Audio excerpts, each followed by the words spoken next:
പൊതുമരാമത്ത് വകുപ്പ് മന്ത്രി ശ്രീ PM മുഹമ്മദ് റിയാസ്, ഈ സ്ഥാപനത്തിൻ്റെ മുൻ ചെയർമാനും നമ്മുടെ എല്ലാം പ്രിയപ്പെട്ട വ്യക്തിത്വവുമായ TK ഹംസ സാർ, ഈ വേദിയിലിരിക്കുന്ന അക്കാഡമിയുടെ എക്സിക്യൂട്ടീവ് അംഗങ്ങൾ, ഇവിടെ എത്തിയിട്ടുള്ള വിവിധ തലങ്ങളിൽ പ്രവർത്തിക്കുന്ന മാപ്പിളക്കലകളുടെയും അനുവാചകർ, അതോടൊപ്പം ഇവിടെ ഡോക്യുമെൻ്ററി CD ഏറ്റുവാങ്ങുന്നവർ, അതോടൊപ്പം ഈ വർഷത്തെ ഏറ്റവും കൂടുതൽ പരിപാടികൾ നടത്തിയ റഹീന കൊളത്തറ, സുഹൃത്തുക്കളെ, നമ്മുടെ പരിപാടിയുടെ 2-ാം തീയതി തുടങ്ങി ഇന്ന് അവസാനിക്കുന്ന പരിപാടിയുടെ സമാപന സമ്മേളനമാണ്. ഇന്ന് ഒരുപാട് പരിപാടികൾ, കലാപരിപാടികൾ ഇനി ഇവിടെ നടക്കാനിരിക്കുന്നുണ്ട്. നമ്മുടെ ഈ അക്കാഡമിയുടെ പ്രവർത്തനത്തിൽ ഏറ്റവും വർണ്ണശബളമായ പരിപാടിയാണ് ഈ വർഷം നമുക്ക് നടത്താൻ കഴിഞ്ഞത്. ഈ നാട്ടുകാരുടെയും അതോടൊപ്പം ഈ കലയെ സ്നേഹിക്കുന്ന എല്ലാവരുടെയും പിന്തുണ കൊണ്ടാണ് ഇത്രയും ഭംഗിയായി പരിപാടി ആവിഷ്കരിക്കാൻ കഴിഞ്ഞത്. ഇതിനൊക്കെ സർക്കാരിൻ്റെ ഭാഗത്തു നിന്നുള്ള സഹായങ്ങൾ നമ്മൾ നന്ദിപൂർവ്വം ഓർക്കുകയാണ്. അതോടൊപ്പം ഇതിൻ്റെ മുന്നോട്ടുള്ള പ്രവർത്തനങ്ങൾക്കുള്ള സഹായ സഹകരണങ്ങൾ ഞങ്ങൾ പ്രതീക്ഷിക്കുകയാണ്. ഈ കാര്യങ്ങൾ ഞങ്ങൾ മന്ത്രിയുടെ മുമ്പാകെ വെച്ചിട്ടുണ്ട്. ഇന്ന് ഒരുപാട് പ്രഗത്ഭന്മാർ നമ്മുടെ വിട്ടുപിരിഞ്ഞു. ആ വ്യക്തിത്വങ്ങളുടെ ഫോട്ടോ അനാച്ഛാദനവും നടക്കുന്നുണ്ട്. ET മുഹമ്മദ് ബഷീറാണ് അത് നിർവഹിക്കേണ്ടത്. അദ്ദേഹം ഇവിടെ എത്തിച്ചേരാമെന്ന് പറഞ്ഞിട്ടുണ്ട്. ഈ അക്കാഡമിയുടെ പ്രവർത്തനങ്ങളുടെ മുന്നോട്ടുള്ള കാര്യങ്ങൾ ത്വരിതപ്പെടുത്തുന്നതിന് വേണ്ടി ഞങ്ങളെല്ലാവരും ഉണ്ടാകും, നിങ്ങളെല്ലാവരും ഉണ്ടാകണം എന്ന് അഭ്യർത്ഥിച്ചുകൊണ്ട് ഈ പരിപാടിയിൽ അധ്യക്ഷത വഹിക്കുന്ന MLA TV ഇബ്രാഹിം ഏതാനും സമയം ഇവിടെ എത്തുമെന്ന് പ്രതീക്ഷിക്കുന്നു. അദ്ദേഹത്തിന് സ്വാഗതം പറയുന്നു. ഈ പരിപാടിയുടെ ഉദ്ഘാടനം നിർവഹിക്കുന്ന ശ്രീ PM മുഹമ്മദ് റിയാസിന് സ്വാഗതം ആശംസിക്കുന്നു. അതോടൊപ്പം ഉപഹാര സമർപ്പണം നടത്തുന്ന N പ്രമോദ് ദാസ്, അക്കാദമിക് അംഗം, അദ്ദേഹത്തെ സ്വാഗതം ചെയ്യുന്നു. ഏതാനും സമയങ്ങൾക്കകം ഇവിടെ എത്തുന്ന നമ്മുടെ ഈ പ്രദേശത്തിൻ്റെ ബഹുമാന്യനായ MP ET മുഹമ്മദ് ബഷീറിനെ സ്വാഗതം ചെയ്യുന്നു. അധ്യക്ഷം വഹിക്കുന്ന ഹംസയെ സ്വാഗതം ചെയ്യുന്നു. അതുപോലെ ഡോക്യുമെൻ്ററി പ്രകാശനം അതിനുവേണ്ടി വന്നിട്ടുള്ളവർ, ഉപഹാരം ഏറ്റുവാങ്ങുന്നതിന് വേണ്ടി വന്നിട്ടുള്ള മഹാവ്യക്തികൾ, അതോടൊപ്പം തന്നെ ഇവിടെയുള്ള മഹൽ വ്യക്തിത്വങ്ങളുടെ ഫോട്ടോ അനാച്ഛാദനത്തിന് സാക്ഷിയാകാൻ വന്ന ആളുകൾ, എല്ലാവരെയും ഹൃദയപൂർവ്വം സ്വാഗതം ചെയ്തുകൊണ്ട് ഈ പരിപാടിയുടെ അധ്യക്ഷ സ്ഥാനത്തേക്ക് TK ഹംസയെ ക്ഷണിക്കുന്നു. സുഹൃത്തുക്കളെ, ഈ പരിപാടിയുടെ ഔപചാരികമായ ഉദ്ഘാടന കർമ്മം നിർവഹിക്കാൻ ബഹുമാനപ്പെട്ട മന്ത്രി മുഹമ്മദ് റിയാസ് അവർകളോട് ഞാൻ അഭ്യർത്ഥിക്കുന്നു. അധ്യക്ഷൻ ബഹുമാന്യനായ ഹംസക്ക, വേദിയിലുള്ള ഡോക്ടർ ഹുസൈൻ രണ്ടത്താണി, ശ്രീ പ്രമോദ് ദാസ്, ശ്രീ ബഷീർ ചുങ്കത്തറ ഉൾപ്പെടെ വേദിയിലും സദസ്സിലുമുള്ള ബഹുമാന്യരെ, പ്രിയപ്പെട്ടവരെ, ഏറെ ശ്രദ്ധയാകർഷിച്ച വൈദ്യർ മഹോത്സവം അതിൻ്റെ സമാപനത്തിലേക്ക് പോവുകയാണ്. മലയാള സാഹിത്യ ലോകത്ത് വളരെ വ്യത്യസ്തമായ ശൈലി കൊണ്ടും രചനാരീതി കൊണ്ടും തൻ്റേതായ ഒരു സ്പേസ്, ഒരിടം വികസിപ്പിച്ച സാഹിത്യ പ്രതിഭയാണ് മോയിൻകുട്ടി വൈദ്യർ എന്നുള്ളത് നമുക്കൊക്കെ അറിയാവുന്ന കാര്യം. രചനാ വൈഭവം കൊണ്ട് ഏറെ ശ്രദ്ധേയമാണ്. അതുപോലെ തന്നെ ഉള്ളടക്കവും രണ്ടും ചേർന്നതാണ് അദ്ദേഹത്തിൻ്റെ പ്രത്യേകതകൾ. അദ്ദേഹത്തിൻ്റെ കൃതികളുടെ പ്രത്യേകതകൾ എടുത്ത് പരിശോധിച്ചാൽ നമുക്കത് കാണാൻ വേണ്ടി സാധിക്കും. അതുകൊണ്ട് തന്നെയാണ് മഹാകവി എന്ന വിശേഷണത്തിന് അദ്ദേഹം അർഹനായത്. പ്രധാനമായും മാപ്പിളപ്പാട്ട് മേഖലയിൽ അടയാളപ്പെടുത്തപ്പെട്ട മഹാകവിയുടെ സ്മരണ നിറഞ്ഞു നിൽക്കുന്ന കേന്ദ്രവും വേദിയുമാണിത്. പുതുതലമുറക്ക് മഹാകവി മോയിൻകുട്ടി വൈദ്യരുടെ സംഭാവനകൾ പരിചിതമാക്കാനും ഇത്തരം പരിപാടി ഏറെ സഹായകരമായി മാറുമെന്നുള്ളത് നമുക്കൊക്കെ അറിയാം. ഇത്തരമൊരു പരിപാടി നടത്താൻ തയ്യാറായ മാപ്പിള കലാ അക്കാദമി എല്ലാ നിലയിലും അഭിനന്ദനാർഹമായ ഒരു പ്രവൃത്തിയാണ് ഏറ്റെടുത്തിട്ടുള്ളത്. 2-ാം തീയതിയാണ് ഈ മഹോത്സവം ആരംഭിച്ചത്. ഇപ്പം ഇന്ന് 9-ാം തീയതി സമാപിക്കുകയാണ്. വൈവിധ്യമാർന്ന ഒട്ടനവധി പരിപാടികൾ ഞാൻ ചിലത് അന്വേഷിച്ച് മനസ്സിലാക്കി. വലിയ ശ്രദ്ധയാകർഷിച്ച പരിപാടികളാണ്. ഇത്തവണത്തെ മഹാകവി വൈദ്യർ മഹോത്സവം ആ നിലയിലേറെ ശ്രദ്ധേയമായി. മാപ്പിള കലാരൂപങ്ങളെയും മലബാറിലെ വ്യത്യസ്തങ്ങളായ കലാരൂപങ്ങളെയും പരിചയപ്പെടുത്തുന്നതിനോടൊപ്പം വ്യത്യസ്തങ്ങളായ സംവാദങ്ങൾക്കും വേദിയായി മാറി എന്നുള്ളതാണ്. അതാണ് അതിലേറെ ശ്രദ്ധിക്കപ്പെട്ടത്. മോയിൻകുട്ടി വൈദ്യരുടെ പ്രത്യേകതയും നമ്മൾ വിശേഷിപ്പിക്കുന്നത് അത് തന്നെയാണ്. ആ രചനാ വൈഭവം എല്ലാ നിലയിലും മലയാള സാഹിത്യത്തിന് വലിയ സംഭാവനകൾ നൽകുന്ന സ്ഥിതിയുണ്ടായി. അറബി മലയാള ഭാഷാരംഗത്ത് ക്ലാസിക്കൽ സൃഷ്ടികൾ എന്നാണ് മോയിൻകുട്ടി വൈദ്യരുടെ രചനകൾ വിലയിരുത്തപ്പെട്ടത്. ചടുലമായ പദപ്രയോഗങ്ങൾ കൊണ്ട് ഇശൽ പാട്ടുകളെ അടയാളപ്പെടുത്തുകയാണ് വൈദ്യരുടെ രചനകൾ. അതിൽ മറ്റൊരു പ്രത്യേകത, പ്രണയം പ്രമേയമാക്കിയ മാപ്പിളപ്പാട്ടിന് തുടക്കമിട്ടതും മോയിൻകുട്ടി വൈദ്യരാണ് എന്നുള്ളതാണ്. ചരിത്ര സംഭവങ്ങളെ ആസ്പദമാക്കി രചിച്ച മാപ്പിളപ്പാട്ടുകളും ഏറെ ശ്രദ്ധേയമാണ്. അദ്ദേഹം ജീവിച്ച കാലഘട്ടം നമുക്ക് അറിയാം, 1852 മുതലുള്ള 4 പതിറ്റാണ്ടാണ്. എന്നാൽ ഇന്നും മാപ്പിളപ്പാട്ട് മേഖലയിൽ നിറഞ്ഞു നിൽക്കുന്നത് മോയിൻകുട്ടി വൈദ്യരുടെ രചനകളാണ് എന്നുള്ളതാണ് അതിൽ നമ്മൾ എടുത്ത് പറയേണ്ട ഒരു കാര്യം. മാപ്പിളപ്പാട്ട് ഒരു ജനകീയ കലയാണ്. ഒരു ജനകീയ കലയെന്നുള്ള നിലയിൽ കേരളത്തിൽ അത് വളർന്നിട്ടുണ്ട്. മാപ്പിളപ്പാട്ടിൻ്റെ സംഗീതാത്മക സിനിമാ മേഖലയിലടക്കം വ്യാപരിച്ചു പോയിട്ടുണ്ട് എന്നുള്ളത് നമുക്കറിയാം. എല്ലാ വിഭാഗം ജനങ്ങളും അത് ഏറ്റെടുത്തു എന്നുള്ളതാണ് അതിൻ്റെ പ്രത്യേകത. ഏറ്റെടുത്തു, ഏറ്റുപാടി, ആസ്വദിച്ച് ആ നിലയിൽ ആ ഉത്തരവാദിത്വം മാപ്പിളപ്പാട്ടിനെ അതേ നിലയിൽ നിലനിർത്തുക എന്നത് നമ്മളിൽ അർപ്പിതമായ ഒരു പ്രധാനപ്പെട്ട ഉത്തരവാദിത്വമാണ്. ഈ കാലഘട്ടത്തിൽ നമ്മുടെ രാജ്യത്ത് കലകളെ, പ്രത്യേകിച്ച് നാടകകലകളെ ഉൾപ്പെടെ ചാപ്പ കുത്തി മാറ്റി നിർത്തുവാനുള്ള വലിയ ശ്രമം നടക്കുന്ന ഒരു കാലഘട്ടമാണ്. ജനകീയ കലകളെ അതിൻ്റെ ചരിത്രപരമായ പ്രത്യേകതകളെയും പ്രാധാന്യത്തെയും തിരിച്ചറിഞ്ഞിട്ടും ഇല്ലാതാക്കാനുള്ള വലിയ ശ്രമം പല നിലയിലും നടക്കുന്നൊരു ഘട്ടമാണ്. ജനകീയ കലകളെ സംരക്ഷിക്കുക എന്നുള്ള ഉത്തരവാദിത്തമാണ് LDF സർക്കാർ ഏറ്റെടുത്ത് മുന്നോട്ട് പോകുന്നത്. അതിൻ്റെ ഭാഗമാണ് മഹാകവി മോയിൻകുട്ടി വൈദ്യർ മാപ്പിള കലാ അക്കാദമി ഇത്തരം വൈവിധ്യമാർന്ന പരിപാടികൾ സംഘടിപ്പിക്കുമ്പോൾ അതിൽ സാധ്യമാകുന്ന ഇടപെടലുകൾ സംസ്ഥാന സർക്കാർ നടത്തുന്നു. ഇതുപോലുള്ള പരിപാടികൾ ഇനിയും നടത്തണം. ഇവിടെ ഹംസാക്കയും നമ്മുടെ ഡോക്ടർ ഹുസൈൻ കണ്ടത്താണിയും അതുപോലെ തന്നെ ശ്രീ പ്രമോദും ഒക്കെ തന്നെ ഈ അക്കാഡമിയുടെ പ്രവർത്തനവുമായി ബന്ധപ്പെട്ട ചില കാര്യങ്ങൾ ശ്രദ്ധയിൽപ്പെടുത്തിയിട്ടുണ്ട്. ഞാൻ ഇന്നത് കഴിഞ്ഞ രാത്രി വണ്ടിക്ക് തിരുവനന്തപുരത്തേക്ക് പോവുകയാണ്. നാളെ ബഡ്ജറ്റ് ചർച്ച ആരംഭിക്കുകയാണ്. തീർച്ചയായും അവരിവിടെ മുന്നോട്ട് വെച്ചിട്ടുള്ള വളരെ ന്യായമായ കാര്യങ്ങൾ ബഹുമാന്യനായ ധനകാര്യ വകുപ്പ് മന്ത്രിയുടെ ശ്രദ്ധയിൽ പ്രത്യേകം പെടുത്താം എന്നുള്ളത് ഞാൻ ഈ സമ്മേളനത്തെ അറിയിക്കാൻ ആഗ്രഹിക്കുകയാണ്. മറ്റു കാര്യങ്ങളിലേക്കൊന്നും കടക്കാതെ ഇവിടെ വരാനും ഈ സമാപന സമ്മേളനത്തിൻ്റെ ഭാഗമാകാനും സാധിച്ചതിൻ്റെ സന്തോഷം പങ്കുവെച്ചുകൊണ്ട് ഈ സമാപന സമ്മേളനം ഉദ്ഘാടനം ചെയ്ത് അറിയിക്കുന്നു. എല്ലാവർക്കും അഭിവാദ്യങ്ങൾ.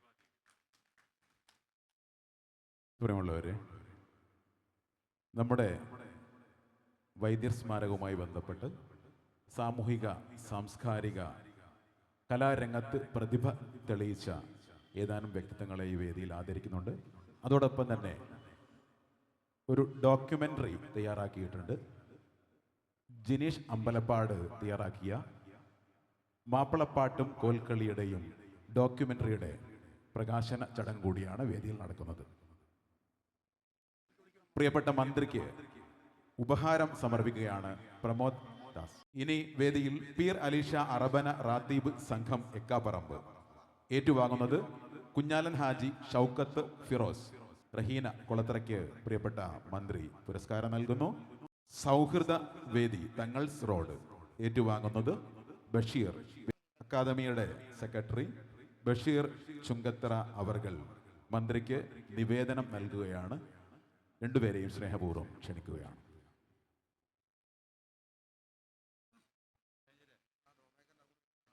വൈദ്യർ മഹോത്സവത്തിൻ്റെ ഭാഗമായി വൈദ്യർ അക്കാദമിയിൽ നടന്ന വൈവിധ്യമാർന്ന ഒരുപാട് കലാപരിപാടികളുടെ പ്രതിഭ തെളിയിച്ച കലാകാരന്മാരെയും കലാകാരികളെയും വേദിയിൽ ആദരിച്ചിരിക്കുന്നു. Thank you sir. വൈദ്യർ അക്കാദമിയുടെ chairman doctor Hussain Randathani, secretary പ്രിയങ്കരനായ ബഷീർ ചുങ്കത്തറ, മുൻ ചെയർമാൻ പ്രിയപ്പെട്ട ബഹുമാന്യനായ അഡ്വക്കേറ്റ് ടി.കെ. ഹംസ സാഹിബ്, വേദിയിലുള്ള വൈദ്യർ അക്കാദമിയുടെ ഭാരവാഹികൾ, ജില്ലാ പഞ്ചായത്ത് മെമ്പർ, മുനിസിപ്പൽ കൗൺസിലർമാർ അടക്കമുള്ള കലാകാരന്മാരും കലാകാരികളും എല്ലാവരും സന്നിഹിതരായ ഒരു വേദിയാണ്. സദസ്സിലുള്ള ബഹുമാന്യ സഹോദരങ്ങളെ, സുഹൃത്തുക്കളെ, ആദരണീയനായ മന്ത്രി നമ്മുടെ ഈ സമാപന സമ്മേളനം ഉദ്ഘാടനം ചെയ്ത് ഇപ്പോൾ വിട പറഞ്ഞിരിക്കുകയാണ്. 2-ാം തീയതി മുതൽ 9-ാം തീയതി വരെ നീണ്ടു നിൽക്കുന്ന വ്യത്യസ്തങ്ങളായ ഒരുപാട് പരിപാടികൾ കൊണ്ട് ഇപ്രാവശ്യത്തെ വൈദ്യർ മഹോത്സവം നമുക്ക് സമ്പുഷ്ടമാക്കാൻ സാധിച്ചിട്ടുണ്ട്. അതിൽ പ്രത്യേകിച്ച് ഞാൻ ഇതിൻ്റെ അക്കാദമിയുടെ ചെയർമാനെയും സെക്രട്ടറിയെയും പ്രത്യേകിച്ച് അഭിനന്ദിക്കുകയാണ്. അതിന് പിന്തുണ നൽകിയ എല്ലാ കാര്യങ്ങളും ചെയ്തു കൊടുത്തിരിക്കുന്ന വൈദ്യർ അക്കാദമിയുടെ കമ്മിറ്റി മെമ്പർമാർ, പ്രത്യേകിച്ച് അതുപോലെ തന്നെ ഒരുപാട് കലാകാരന്മാർ, ഒരുപാട് പാർട്ടിസിപ്പൻസ്. ഞാൻ ഇന്നലെ ഒരു പരിപാടിയിൽ ഇതിൻ്റെ ഭാഗമായി നടന്ന തുല്യതാ പഠിതാക്കളുടെ ഒരു കലാസംഗമങ്ങളും മറ്റു പരിപാടികളൊക്കെ ഉണ്ടായിരുന്നു. അതിൽ സംബന്ധിക്കാൻ എനിക്ക് സാധിച്ചിട്ടുണ്ട്. അപ്പം അങ്ങനെയുള്ള വലിയ ഒരു പങ്കാളിത്തമുള്ള പരിപാടികളാണ് ഇതോടനുബന്ധിച്ച് നടന്നിട്ടുള്ള എല്ലാ പരിപാടികളുമുള്ളത്. എന്തായാലും ഇന്നത്തെ ഈ സമാപന പരിപാടി ഇവിടെ സമാപിക്കാൻ പോവുകയാണ്. ഞാൻ സുദീർഘമായി സംസാരിക്കുന്നില്ല, അധ്യക്ഷനാണ് ഞാൻ. പക്ഷെ മന്ത്രി വരുന്നുണ്ട് എന്നറിഞ്ഞ് മറ്റൊരു പരിപാടിയിൽ നിന്ന് ഓടിയെത്താൻ വേണ്ടി പരിശ്രമിച്ചു. പക്ഷെ മന്ത്രിയുടെ ഉദ്ഘാടന പ്രസംഗത്തിന് ശേഷമാണ് എത്തിയതെങ്കിലും പിന്നെ അതിൽ സംബന്ധിക്കാൻ സാധിച്ചതിലുള്ള എൻ്റെ സന്തോഷം ഞാനിവിടെ അറിയിക്കുന്നു. അതോടൊപ്പം തന്നെ ഇവിടെ എണ്ണി എന്നോട് പ്രത്യേകിച്ച് പറഞ്ഞിട്ടുള്ളത്, നമ്മുടെ മെയിൻ്റനൻസ് ഗ്രാൻഡിൽ ഉൾപ്പെടുത്തിക്കൊണ്ട് നമ്മുടെ അക്കാഡമിക്ക് കിട്ടേണ്ട സാമ്പത്തിക അസിസ്റ്റൻസ് അതിനുവേണ്ടി മന്ത്രിക്ക് നിവേദനം കൊടുത്തിട്ടുണ്ട്. തീർച്ചയായിട്ടും ഞാനും അതിൻ്റെ പിന്നിൽ നിന്നുകൊണ്ട് കിട്ടുന്നതിന് വേണ്ടി പരിശ്രമിക്കും എന്നുകൂടി അറിയിച്ചുകൊണ്ട് ഞാൻ വാക്കുകൾ സമ്മതിക്കുന്നു. നമസ്കാരം. വളരെയധികം നന്ദി. ടി.വി. ഇബ്രാഹിം നമ്മുടെ ഈ അക്കാഡമിയുമായിട്ട് സ്ഥിരമായി ബന്ധപ്പെടുന്ന ആളാണ്. ഒരുപാട് സംഭാവന നമുക്ക് തന്നിട്ടുണ്ട്. അടുത്ത സംഭാവന എന്താണ് എന്നറിയാൻ വേണ്ടി നമ്മൾ അക്ഷമരായി കാത്തിരിക്കുകയാണ്. വരും എന്നുറപ്പുണ്ട്. അടുത്തതായിട്ട് ഈ പരിപാടിയിൽ സംബന്ധിച്ച് ആശംസകൾ അർപ്പിക്കുന്നതിന് ജില്ലാ പഞ്ചായത്ത് അംഗം സുഭദ്ര ശിവദാസിനെ ക്ഷണിക്കുന്നു. ബഹുമാനപ്പെട്ട അധ്യക്ഷൻ ഹുസൈൻ രണ്ടത്താണി, നമ്മുടെ പ്രിയങ്കരനായ MLA ടി.വി. ഇബ്രാഹിം, ബഷീർ ചുങ്കത്തറ, ബഹുമാനായ ടി.കെ. ഹംസ, പ്രമോദ് മാസ്റ്റർ, മറ്റു വേദിയിലുള്ള വിശിഷ്ട വ്യക്തികളെ, മോയിൻകുട്ടി വൈദ്യ സ്മാരക സമിതിയുടെ പ്രവർത്തകരെ, നല്ലവരായ സഹോദരന്മാരെ, ഒരാഴ്ച നീണ്ടു നിൽക്കുന്ന പരിപാടിയുടെ സമാപന സമ്മേളനത്തിലാണ് നമ്മളിന്നിവിടെ ഒത്തുചേർന്നിരിക്കുന്നത്. നമുക്കറിയാം, കൊണ്ടോട്ടിയുടെ ചരിത്രം എന്ന് പറയുന്നത് നമ്മുടെ മോയിൻകുട്ടി വൈദ്യർ സ്മാരകത്തിൽ വന്നാൽ കൊണ്ടോട്ടി എന്താണ് എന്ന് അറിയാൻ നമുക്ക് സാധിക്കും. 1994 അന്നത്തെ മുഖ്യമന്ത്രിയായിരുന്ന കെ. കരുണാകരൻ ശിലാസ്ഥാപനം നടത്തി. അതിനുശേഷം 99 ബഹുമാനായ E.K. നായനാർ മുഖ്യമന്ത്രിയായിരിക്കുമ്പോഴാണ് ഇതിൻ്റെ വർക്ക് പൂർത്തിയാവുന്നത്. 13 മോയിൻകുട്ടി വൈദ്യർ സ്മാരക കലാ അക്കാദമി എന്ന പ്രവർത്തനം ആരംഭിക്കുകയുണ്ടായി. നമ്മുടെ മഹാകവി മോയിൻകുട്ടി വൈദ്യരെക്കുറിച്ച് പറയുമ്പോൾ 40 വർഷം മാത്രം ഭൂമിയിൽ ജീവിച്ച അദ്ദേഹം ഇന്ന് നമ്മുടെ കൊണ്ടോട്ടിയിൽ ഒരു വൈദ്യ സ്മാരക മാപ്പിള കലാ അക്കാദമി എന്ന പേരിൽ അദ്ദേഹത്തിൻ്റെ പേരിൽ അറിയപ്പെടുന്നു എന്നുള്ളതാണ് മഹത്തായ വലിയൊരു കാര്യം. നമ്മുടെ കൊണ്ടോട്ടിക്കാർക്ക് ഏവർക്കും ഏറെ സന്തോഷം തോന്നുന്ന ഒരു വലിയ സ്ഥാപനമായി ഇന്ന് നമ്മുടെ കൊണ്ടോട്ടിയിൽ തല ഉയർത്തിപ്പിടിച്ചു നിൽക്കുന്നു. ഇസ്ലിൻ്റെ രാജാവ് എന്നറിയപ്പെടുന്ന നമ്മുടെ മോയിൻകുട്ടി വൈദ്യർ എന്ന മഹനീയ വ്യക്തിത്വത്തിൻ്റെ പേരിൽ അറിയപ്പെടുന്ന ഈ സ്ഥാപനം നമ്മുടെ കൊണ്ടോട്ടിക്കാർക്കല്ല, നമ്മുടെ കേരളത്തിൽ തന്നെ ഏറെ സന്തോഷം നൽകുന്നതാണ്. ഇവിടെ മാപ്പിള കല പാട്ടിനെക്കുറിച്ചും അതിനെക്കുറിച്ചുള്ള പഠന ഗവേഷണ കാര്യങ്ങളെല്ലാം നമ്മുടെ ഈ സ്ഥാപനത്തിൽ നടന്നു വരികയാണ്. ഞാൻ കൂടുതലായി ഒന്നും പറയുന്നില്ല. നമ്മുടെ ഈ സമാപന സമ്മേളനത്തിന് എല്ലാവിധ ആശംസകളും നേർന്നുകൊണ്ട് നിർത്തുന്നു. നന്ദി, നമസ്കാരം. വേദിയിലും സദസ്സിലുമുള്ള പ്രിയ സഹോദരന്മാരെ, മഹാകവി മോയിൻകുട്ടി വൈദ്യർ മാപ്പിളകല അക്കാദമിയുടെ വൈദ്യർ മഹോത്സവം 2025 അത് വളരെ വിജയകരമായ രീതിയിൽ അതിൻ്റെ സമാപനത്തിലേക്ക് നീങ്ങിക്കൊണ്ടിരിക്കുകയാണ്. ഇത്ര വിജയകരമായി പരിപാടി വിജയിപ്പിക്കുന്നതിൽ വലിയ പങ്ക് വഹിച്ചുകൊണ്ടിരിക്കുന്നത് രാത്രി 11 മണി വരെ ഈ അങ്കണത്തിൽ ഇരിക്കാൻ തയ്യാറാകുന്ന എൻ്റെ പ്രിയപ്പെട്ട ഈ ഇവിടുത്തെ സഹൃദയരായ നാട്ടുകാരാണ്. അവർക്ക് ആദ്യമായി ഞാൻ എൻ്റെ സെക്രട്ടറി എന്ന നിലക്കുള്ള നന്ദി ആദ്യമായി രേഖപ്പെടുത്തുകയാണ്. ഈ ദിവസവും നമുക്ക് ഒരുപാട് പരിപാടികൾ നിങ്ങൾക്ക് ആസ്വദിക്കാനായിട്ട് ഇവിടെ ഒരുക്കിയിട്ടുണ്ട്. അതെല്ലാം കണ്ടിട്ട് നിങ്ങൾ പോകാവൂ എന്നുകൂടി അഭ്യർത്ഥിക്കുകയാണ്. നമ്മുടെ ബഹുമാനപ്പെട്ട MP ET ഇവിടെ എത്തിച്ചേരുമെന്ന് കൃത്യമായി അറിയിച്ചിട്ടുണ്ട്. അദ്ദേഹം ഒരു 7 മണി കഴിഞ്ഞ് ഒരു 7:30 ഉള്ളിൽ ഇവിടെ എത്തുന്നതാണ്. ഇപ്പോൾ ചോദിച്ചപ്പോൾ 8 മണിയാവുമെന്ന് പറഞ്ഞു. അപ്പോൾ എൻ്റെ ചുമതല ഇവിടെ പങ്കെടുത്ത എല്ലാവരെയും നന്ദി അറിയിക്കുക എന്നുള്ളതാണ്. ഈ സമാപന സമ്മേളനം ഉദ്ഘാടനം ചെയ്യാൻ വേണ്ടി ഈ അക്കാദമി അങ്കണത്തിലെത്തിയ ബഹുമാനപ്പെട്ട മന്ത്രി ശ്രീ PA മുഹമ്മദ് റിയാസിനും അക്കാദമിയുടെ പേരിലും നിങ്ങളെല്ലാവരുടെ പേരിലും ആദ്യമായി നന്ദി രേഖപ്പെടുത്തുകയാണ്. അതുപോലെ ഞങ്ങളെ കമ്മിറ്റിയുടെ ഭാഗം കൂടിയായിട്ടുള്ള നമ്മുടെ പ്രിയപ്പെട്ട DV ഇബ്രാഹിം MLA, അദ്ദേഹം എല്ലാത്തിനും ഞങ്ങളെ കൂടെയുള്ള ആളാണ്. അത് ഔപചാരികയുടെ പേരിൽ ആണെങ്കിലും അദ്ദേഹത്തെ വളരെ ഈ തിരക്കിൻ്റെ ഇടയ്ക്ക് അദ്ദേഹം ഇവിടെ ഓടിയെത്തിയിട്ടുണ്ട്. ഇത് മാത്രമല്ല, പല പരിപാടികൾക്ക് അദ്ദേഹം ഈ 8 ദിവസത്തിനൊക്കെ ഇവിടെ വന്നിട്ടുണ്ട്. അദ്ദേഹത്തിന് കമ്മിറ്റിയുടെ പേരിലും നിങ്ങളെല്ലാവരുടെ പേരിലും നന്ദി രേഖപ്പെടുത്തുന്നു. നമ്മുടെ ചെയർമാൻ ഡോക്ടർ ഹുസൈൻ രണ്ടത്താണിയാണ്. ഔപചാരികയുടെ പേരിൽ അദ്ദേഹത്തിനും നന്ദി രേഖപ്പെടുത്തുന്നു. മന്ത്രിക്ക് ഉപഹാരം സമർപ്പിച്ച N പ്രമോദ് ദാസ് അദ്ദേഹത്തിന് നന്ദി രേഖപ്പെടുത്തുന്നു. ഇവിടെ ആശംസാ പ്രസംഗം നടത്തിയ സുഭദ്ര ശിവദാസിന് നന്ദി രേഖപ്പെടുത്തുന്നു.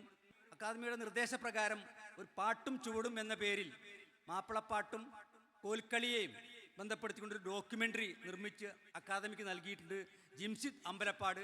അദ്ദേഹം കൽക്കത്തയിൽ ജോലി ചെയ്യുന്ന ആളാണ്. എന്നാൽ ഇത്തരം വിഷയങ്ങൾ വലിയ താല്പര്യപ്പെടുത്തുകൊണ്ട് ഇങ്ങനെ ഒരു പ്രവൃത്തി ചെയ്തും അക്കാദമിക്ക് ഇങ്ങനെ ഒരു ഡോക്യുമെൻ്ററി തയ്യാറാക്കി തന്ന ജിംസിദ് അമ്പലപ്പാടിന് നന്ദി രേഖപ്പെടുത്തുന്നു.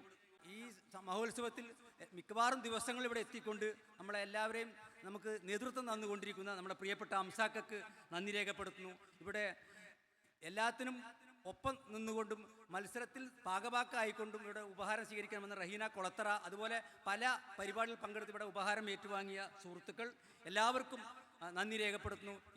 ഈ സമാപന സമ്മേളനത്തിൽ പങ്കെടുത്ത മുഴുവൻ ആൾക്കും അക്കാദമിയുടെ പേരിലും സംഘാടക സമിതിയുടെ പേരിലും നന്ദി രേഖപ്പെടുത്തിക്കൊണ്ട് തൽക്കാലത്തേക്ക് ഈ ചടങ്ങ് ഇവിടെ അവസാനിക്കുകയാണ്. ഇന്നു രാത്രിയും നമുക്ക് 11 മണി വരെ ഇവിടെ ഒത്തുകൂടാം എന്ന് വിചാരിച്ചുകൊണ്ട് എല്ലാവർക്കും ഒരിക്കൽ കൂടി നന്ദി അറിയിക്കുന്നു. സഹോദരി സഹോദരന്മാർ, നിങ്ങൾ പാട്ട് ആസ്വദിച്ചുകൊണ്ടിരിക്കുന്നതിനിടയിൽ ബുദ്ധിമുട്ടിക്കുന്നില്ല. പാർലമെൻറ്റ് സമ്മേളനം നാളെ വീണ്ടും തുടങ്ങിയതുകൊണ്ട് ഇന്ന് രാത്രി പോകാനുണ്ടായി. രാവിലെ മുതൽ ചുറ്റി തിരിഞ്ഞ് നടക്കുകയാണ്. വൈകിയതിൽ ക്ഷമിക്കണം. വളരെ നന്നായിട്ട് ഈ അക്കാദമി പോയിക്കൊണ്ടിരിക്കുകയാണ്. അതിൻ്റെ പരിപാടികൾ ഇടയ്ക്കിടയ്ക്ക് ഇതുപോലെ പരിപാടികൾ ഉണ്ടാകുന്നു. ഇന്ന് പ്രത്യേകിച്ചും ദീർഘമായി നീണ്ടു നിൽക്കുന്ന പദ്ധതികളാണ്. എല്ലാ വിജയങ്ങളെയും ആശംസിക്കുകയാണ്. മാപ്പിള കലാരംഗത്തെ വലിയൊരു സ്ഥാപനമായിട്ട് ഇത് ഉയർന്നു വരുന്നു. ഇനിയും ഉയരട്ടെ എന്ന് പ്രാർത്ഥിക്കുന്നു. നിങ്ങൾക്കെല്ലാം മധുരതരമായ ഈ സംഗീത സദ്യ ആസ്വദിക്കുന്നതിനിടയിൽ നേരെ വണ്ണം ശരിയായ തോതിൽ എത്താൻ കഴിയാത്തതിലൂടെ ക്ഷമ ചോദിച്ചുകൊണ്ട് എല്ലാവിധ നന്മയും നടന്നുകൊണ്ട് എൻ്റെ വാക്കുകൾ അവസാനിപ്പിക്കുന്നു. നന്ദി, നമസ്കാരം, ജയ് ഹിന്ദ്.